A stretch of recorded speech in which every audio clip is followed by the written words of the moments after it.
سر یہ تو اب جو کہہ رہے ہیں الیکشنز کا آڈٹ، دھاندلی اور اس کی تحقیقات، یہ آوازیں آئیں گی، ظاہر ہے اس کمیٹی کی میٹنگ کی حد تک ہوگی اور اس کے بعد اب جائے گی. کیا ہمارے اندر یہ سوچ ہے کہ یہ جو کہتے ہیں آئین اور قانون کے مطابق چلنا چاہیے، کہ ہم نے بھی کچھ کرنا؟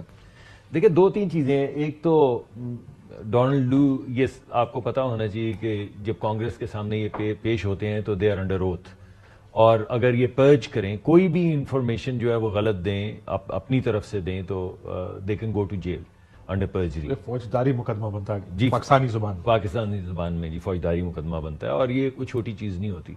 اور یہ بھی میں سمجھتا ہوں کہ کوئی غیر اہم بات نہیں ہے کہ کانگریس نے ڈونلڈ لو کو بٹھا کے اور انڈر اوتھ اس سے یہ انویسٹیگیشنز یا کوشچننگ کی، انویسٹیگیشن تو نہیں کی، اسے کوشچنز کیے ہیں، سوال پوچھے ہیں، یہ اہم چیز ہے. اور اس چیز کے اندر جو چیز سینٹر سٹیج آتی ہے وہ پاکستان آ جاتا ہے. یعنی پاکستان کے اندر سے جس طرح کی گفتگو ایمنیٹ کر رہی ہے، جس طرح کی گفتگو چل رہی ہے، اور جس طرح ہم سوشل میڈیا کا استعمال کر رہے ہیں، اس سے آپ کو اندازہ ہو جانا چاہیے کہ یہ تمام چیزیں جو ہیں یہ اچھے طریقے سے، کوئی اچھا پاکستان کے اوپر اگر ڈونلڈ لو یہ کہتا ہے کہ مجھے ڈیتھ تھریٹس آ رہی ہیں، کانگریس کے سامنے بیٹھ کے کہتا ہے، تو یہ پاکستان کے لیے، پاکستان کی خارجہ پالیسی کے لیے اچھا نہیں. اب ڈونلڈ لو کے دو چیزیں ہو گئی، ایک سائفر والی بات ہو گئی، ایک الیکشن والی بات ہو گئی. اس نے دونوں باتیں کر دی ہیں. اب سوال یہ پیدا ہوتا ہے کہ اگر ڈونلڈ لو کی الیکشن والی بات ٹھیک ہے تو کیا ڈونلڈ لو کی سائفر والی بات بھی ٹھیک ہے؟ اور اگر ڈونلڈ لو کی سائفر والی بات غلط ہے تو کیا ڈونلڈ لو کی الیکشن والی بات بھی غلط ہے؟ تو ہمیں ایک بیلنسڈ رویہ لے کے چلنا ہوگا. ہمیں الیکٹورل پروسیس، آپ کو کون سی ٹھیک لگتی ہے دونوں میں سے؟ دیکھیں میرے خیال میں ڈونلڈ لو نے انڈر اوتھ ایک اپنی پوزیشن لی ہے، اور اس کی پوزیشن یہ ہے کہ یہاں پر ہمارے ہاں جو کمیونیکیشن بند ہوئی تھی وہ نہیں بند ہونی چاہیے تھی. ہمارے ہاں اگر ایکسیس ہوتا ہے اور کسی جگہ پہ کوئی ہیومن رائٹس کی وائلیشنز ہوتی ہیں تو ہمارے ہاں نہیں ہونی چاہیے. اور یہ ہم آپس میں بھی بیٹھ کے یہی بات کرتے ہیں کہ ہمارے پولیٹیکل فریڈمز ہونے چاہیے، پولیٹیکل فریڈمز ریسٹور ہونے چاہیے. اس کا مطلب یہ نہیں ہے کہ 9 مئی ہونا چاہیے کہ آپ شہداء کے مجسموں کو ٹھڈے ماریں یا آپ حملے کر کے آگے لگا دیں کور کمانڈر کے گھر کو. یہ نہیں ہے فریڈم. تو جس طرح آپ ابھی بات کر رہے تھے ہے کہ آپ کی ایک سیاسی جماعت ہو، آپ کا ایک رائٹ آف ایسوسیشن ہو، آپ اپنی سیاسی جماعت کے لوگوں کو الیکشن سمبلز دے سکیں، ان کو انتخابات لڑنے، کوئی وہاں کھڑے ہو کے آپ کے کاغذات چوری کرنے یا چھینا چھپٹی کے لیے نہ کھڑا ہو. یہ نہیں ہے نا، یہ اس پہ آپ کا انٹرنیٹ بند نہ ہو الیکشن والے دن. میں نے بھی تو یہی بات کی ہے. میں کہہ رہا ہوں یہ تو مناسب چیزیں نہیں ہے نا. ہم یہ جو بار بار اس وقت کہہ رہے ہیں پی ٹی آئی کو کہ آپ آئیں، بیٹھیں، ان پہ بات کریں. یعنی 2024 کا الیکشن ہو یا 2018 کا الیکشن ہو یا 2013 کا الیکشن ہو یا 1990s کے الیکشن ہو، یعنی آپ الیکشن کی تاریخ میں کہاں تک جائیں گے کہ ہر دفعہ ہم یہی گفتگو جو آپ کے ساتھ ابھی کر رہے ہیں. یہ 2018 میں میں کھوکر صاحب کی جگہ بیٹھا ہوا تھا اور کھوکر صاحب شاید وہ بھی میری جگہ ہی بیٹھے ہوئے تھے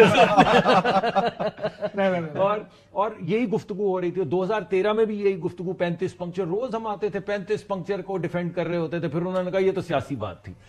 سوال یہ پیدا ہوتا ہے اسے رکنا چاہیے نا جی. یہ فریڈمز جو انشرائنڈ ہیں ہمارے آئین کے اندر، یہ جو ہمارے رائٹس ہیں، آپ کو یاد ہوگا ایک وقت میں ہم آئے تھے، میں آپ کے پروگرام میں آیا تھا اور دیگر پروگرامز میں بھی گیا تھا کہ میرا نشان لے لیا سینٹ کے الیکشن کے اندر کہ جی میں انڈیپینڈنٹ. کیسے انڈیپینڈنٹ ہو؟ میں کہہ رہا ہوں میں پی ایم ایل ہوں. وہ کہتے ہیں نہیں آپ انڈیپینڈنٹ، آپ تو بغیر اس کے الیکشن لڑیں گے. اور اس کے بعد لوگوں پہ پھر زور وور بھی ڈالا تھوڑا سا کہ آپ ادھر چلے جائیں اس پارٹی میں، آپ تو انڈیپینڈنٹ ہے. خیر کوئی نہیں گیا. لیکن بنیادی طور پہ یہ کبھی تو رکنا ہے. اور اس وقت جو گفتگو ہو رہی ہے، روکنا چاہتے ہیں جی بالکل 100%. کون روکنا چاہتے ہیں؟ میں روکنا چاہتا ہوں جی. کھوکر صاحب روکنا چاہتے ہیں. لیکن کیا آپ کھوکر صاحب ایک ون مین آرمی ہے، وہ تو یہ کر سکتے ہیں. You are now also you also have a political party. نہیں، میں تو آپ کو وہ بات بتا رہا ہوں جو میاں شہباز شریف صاحب بھی کہتے ہیں.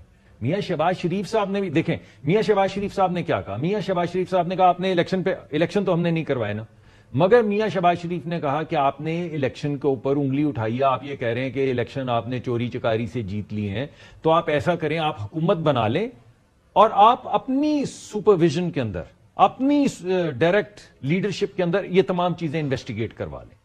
یہ دعوت انہوں نے اسی وجہ سے دی نا کہ ہر دفعہ الیکشن کنٹروورشل ہو جاتا ہے، اور کیونکہ ہمارے پاس سمپل میجورٹی نہیں تھی تو ہم نے بھی یہ مناسب جانا کہ پہلا رائٹ ان کو دے دیں، یہ حکومت بنائیں. یہ جتنی باتیں آج کر رہے ہیں کہ ہم یہ کر دیں گے، ہم وہ کر دیں گے، نافرمانی کر دیں گے، ہم سڑک پہ آ جائیں گے، ارے بھائی آپ حکومت بنا کے یہ ڈائریکٹ انویسٹیگیٹ کر لیں نا، اور پھر ہمیں دعوت دیں. ہمیں دعوت دیں کہ آپ اپوزیشن میں بیٹھے ہیں, آپ آئیے اور الیکشن کا طریقہ کار طے کر لیتے ہیں, تاکہ کبھی نہ کبھی تو یہ رکے, کبھی نہ کبھی تو الیکشن کے اوپر جو ہارنے والا ہے وہ مبارکباد دے کے مہذب ممالک کی طرح آگے ابھی بھی بہت سے گئے ہیں ویسے آپ کی پارٹی گئے ہیں, اور خواجہ صادر رفیق جو ہیں, he was the first one to congratulate. اور اسی وجہ سے تعریفیں بھی ہوتی ہیں کہ یار ہمارے ملک میں یہ کلچر ہونا چاہیے, مگر لیکن ایسے لوگ بھی ہیں جو اپنے مخالف کی حمایت میں الیکشن کمیشن بھی گئے کہ میرے پاس فارم 45 ہے, یہ نہیں جیتا, یہ جیتا ہے. تو یہ, اور جب آپ کے مخالف بھی بیٹھ کر یہ بات کر رہے ہو تو اس چیز کو بھی وہ سوال اٹھانا. اس میں صاحب ہم آپس میں یہی بات کر رہے ہیں, ہم کسی بات پہ اختلاف ہے یہاں پہ.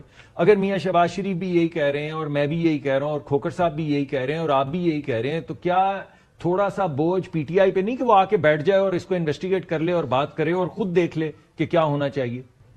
ہونا چاہیے, لیکن ہم یہ فکسنگ جو because you are an outsider, it's easier for you to take lot of these principled positions. اگر آپ نے اس کو فکس کرنا ہو کیسے فکس کریں گے؟ کاشف بھائی, سب سے پہلے تو یہ جو ڈونلڈ لو کی ساری لائیو خطاب جو چلا پاکستان کے ٹی وی چینلوں پر, اور اس میں عموماً ہمارے ذہن کے اندر یہ خیال ہوتا ہے کہ جب democracy, freedom, human rights, transparency in elections, تو امریکہ سے اگر کوئی بات آئے تو وہ ایک صحیفے کی حیثیت رکھتی ہے. میں اس میں یہ مقدمہ آپ کے سامنے سب سے پہلے رکھنا چاہوں گا کہ آج یہ وہ والا امریکہ بھی نہیں ہے. اس لحاظ سے نہیں ہے کہ اس وقت جو فلسطین کے اندر ہو رہا ہے, آج تقریباً 35,000 کے قریب بچے, خواتین, لوگ وہاں پر شہید ہو چکے ہیں. پوری کی پوری جو عالمی دنیا ہے جس کی سربراہی امریکہ بہادر کے ہاتھ میں ہے, وہ اسرائیلیوں کو روکنے میں مکمل طور پر ناکام رہی ہے. اور وہاں سے بیٹھ کر جو سرمنز ہیں نا کہ جی کہ ایسے ہونا چاہیے, ڈیموکریسی ایسی ہونی چاہیے, تو ہیومن رائٹس کی ایسی پرواہ ہونی چاہیے, اور الیکشنز کی اندر ٹرانسپیرنسی ایسی ہونی چاہیے, ان کی سرمنز کی آج کے روز میں, آج کی دنیا میں کوئی اوقات نہیں ہے. کوئی امریکیوں کے پاس ہائر مورل گراؤنڈ نہیں ہے, اور نہ صرف امریکیوں کے پاس بلکہ پوری ویسٹرن دنیا کے پاس آج ہائر مورل گراؤنڈ نہیں ہے کہ وہ ہمیں کسی بھی چیز کے اوپر لیکچر کر سکے. ہم نے اگر اپنا ملک درست کرنا ہے تو ہم نے اپنے لیے درست کرنا ہے. بالکل, ہم نے اپنا ملک درست کرنا ہے تو اپنی آنے والی نسلوں کے لیے اس کو درست کرنا ہے, اس لیے کہ ہم ایک بہتر پاکستان ان کے لیے چھوڑ کے جائیں.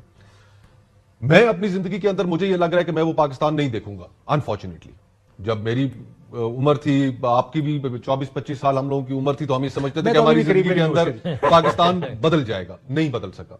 اب خوف اس چیز کا ہے, دکھ اس چیز کا ہے کہ ہمیں یہ نظر آ رہا ہے کہ ہمارے بچوں کی زندگی میں بھی شاید پاکستان بہتر نہ ہو سکے, اور اس کو بہتر کرنے کے لیے جو قدم ہم نے اٹھانے ہیں, ہم میں سے کوئی قدم اٹھانے کے لیے ہم پیچھے کی طرف جانا چاہتے ہیں, آگے طرف کوئی نہیں جانا, بالکل نہیں جانا چاہتے. اب یہ جو ان الیکشنز کے اندر دیکھیں, پاکستان کے اندر ہر الیکشن کے اوپر سوالات اٹھے, لیکن مجھے جس چیز سے ایک بہت دکھ ہوا, خوف ہوا, پیدا ہو گیا کہ اب یہ الیکشن کا پورا جو پروسیس ہے, عوام کی جو ووٹ کی حیثیت ہے وہ بے معنی کر کے رکھ دی گئی ہے. عوام ووٹ کسی کو دے, پہلے ہوتا تھا کہ الیکشنوں کے اوپر سوالات اٹھتے تھے, کچھ حلقوں کے اندر ہیرا پھیری ہو گئی جہاں پہ 500,000 ووٹ کا فرق ہے, ادھر سے ادھر ہو گیا معاملہ, پری پول ریگنگ ہو گئی کہ جی اتحاد بنوا دیے, یہ ہو گیا.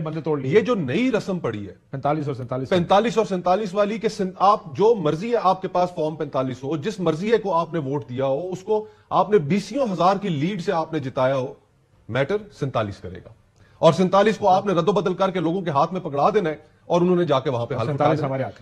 تو یہ جو پاکستان کے اندر رسم پڑی ہے, یہ پورا الیکشن کا پروسیس, پوری کی پوری سیاست, یہ بے معنی ہو کر رہ گئی ہے.